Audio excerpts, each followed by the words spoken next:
Good morning mga uncle, mga auntie. For today's video, i-share ko po sa inyo yung aking Buskalan, Apo Wangod, and Sagada trip. Pero bago tayo magpatuloy, please like, share, subscribe, follow on my social media accounts. So, kung makikita nyo po sa video, ako po yung tinatatuan ni Apo Wang-od. So, 3 dots po yung napili ko.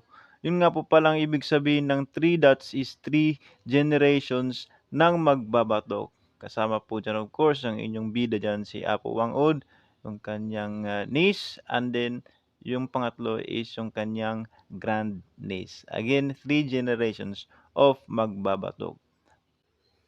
So bago po pala namin narating 'tong lugar ni Apo Wang-od is bumiyahe kami ng 9:00 ng gabi, and then dumating kami dito sa lugar nila ng mga bandang 6:00, and then nag-trekking kami ng mga siguro mga isang isang oras. So dumating kami sa aming lodging house ng mga around 7:15.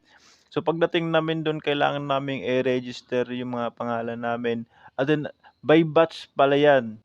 May mahaba ng listahan para magpa-tattoo kay Apo Wang-od. Though dumating kami ng mga 7:15 pero, mga mga pang-10 batch yata kami. So mga pang-100 mahigit na yata ako. So sobrang busy niya talaga ng mga panahon na 'yan. Actually everyday yata sobrang napaka-busy ni Apo Wang-od.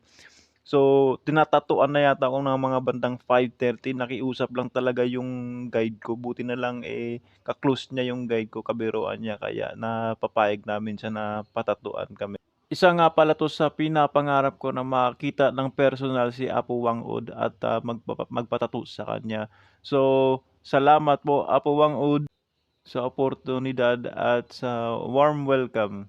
Thank you po, hindi ko 'to makakalimutan ng experience na 'to. So, one check sa aking bucket list. Happy yarn? Sobrang hirap ng journey namin, tsaka yung biyahe, lahat na pagod, puyat, pero sobrang napakasulit. Lalo pag nakita nyo yung ngiti ni Apong Wangud, sobrang cute niya. So kinabukasan na bumiyahe naman kami papuntang Sagada. So unang stop namin is itong Sagada Pottery. Kagandahan dito meron silang pottery, making, demo katulad ng ginagawa ni ate. So, magbabayad po kayong, buong grupo niyo para sa demo na 'to. Then may separate bayad po kung gusto niyo namang mag-try ng gumawa ng pot po. Sa batch namin meron lang isang nag-attempt pero, siguro nasa mga 300 to 500 yata yung, para masubukan mong gumawa ng, pot. Bale yung buong trip nga pala na 'to is sumali lang po ako sa isang travel and tours po, and then, nagbayad ako ng mga around 3,600 po sa 3 days, 2 nights na biyahe to Buskalan, then Sagada. Kasama na po siya sa mga trip namin. Pero pagdating namin ng Sagada may ibang separate na ano po yun, may tour guide kami dun na isa. So may separate na bayad yun. Mas pabor kung sumali kayo sa mga group-group na 'yan kasi mas makakatipid kayo. Kasi kung pupunta kayo ng solo, mahirap lalo na dun kay Apo Wang-od, hindi ka basta-basta i-accommodate kung solo or walk-in ka lang. Then, tsaka mas makaka-less ka sa mga trip kasi nga marami kayo, magse-share kayo sa sasakyan kaysa yung solo ano lang guide. Andito po pala dito na sa Blue Soil, ayan may pakaldag-kaldag yung uncle niyo.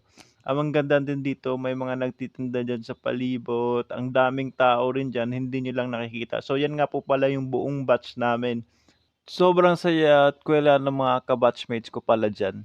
Next stop naman is itong lumang bus. Pero hanggang dito na lang po muna, may part 2 pa sa aking Buskalan trip. Salamat sa panonood and God bless po sa inyong lahat. Thank you!